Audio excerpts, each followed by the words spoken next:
Hi, in this lesson we'll talk about number. It's a numeric data type and we can use it to represent numbers. In JavaScript, there is no specific type for integers or floats. In other languages, for example, you need to specify the type of the data. For example, if you need to pass an integer number, you need to pass int and then the number. Okay. In JavaScript, it's not necessary. So you can just pass the number. In this case, we want to define an integer, and that's it.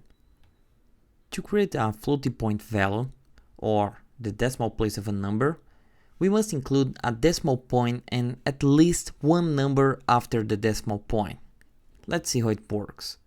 So if I pass 10.1, this is my decimal point, and this is my number after the decimal point. So this will be my float point value, right?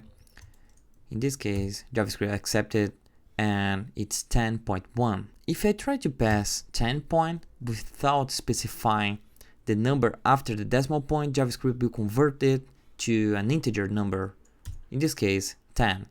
The same happens when I pass a whole number as a float point value. So if I pass 10.0, JavaScript will convert it to an integer value, and it happens because float point values use twice as much memory as storing integer values. So JavaScript will always try to convert your float point value to an integer value. JavaScript has a limit to represent a number. So the smallest and biggest number that JavaScript can represent are stored in the properties of the object number. We will talk about objects later, but for now we just want to check which is the smallest and biggest number that JavaScript can represent. So let's check this number. So number here dot. Let's check the smallest number. Okay. This is the smallest number that JavaScript can represent, and this is the biggest number that JavaScript can represent. You may be wondering what is this weird E inside the number, and it's a scientific notation. We can call it E notation, and JavaScript uses it to indicate that a number should be multiplied by 10 raised to a given power, right? So let's see how it works. If I pass 1 is the same as 1 multiplied by 10 to the power of 1, and 10 to the power of 1 is 10, and 1 multiplied by 10 is 10, so it should return 10. So let's try with 10e1. So in this case we are doing 10 multiplied by 10 to the power of 1, that is 10, and 10 times 10 is 100, right? So it should return 100. The exponent can be represented by a positive or negative value. If we check this value here, for the minimum value that JavaScript can represent, it uses a minus sign. So it's the same as 5 multiplied by 10 to the power of negative 324. And it's used a plus sign here to indicate that the exponent is positive. Okay, so let's check how it works. If we pass, for example, 15e1, it will be the same as 15 multiplied by 10 to the power of 1, and we will return 150.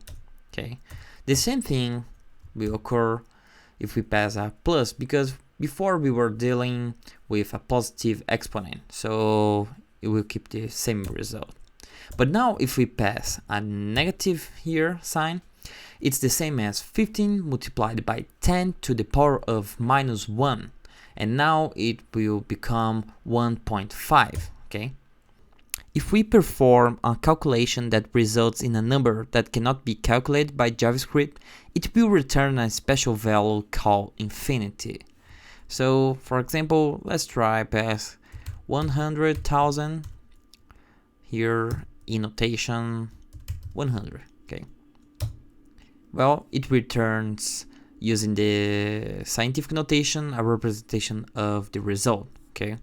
But if we pass, for instance, here 1000, so to the power of 1000, now it's going to return infinite because JavaScript cannot perform this calculation.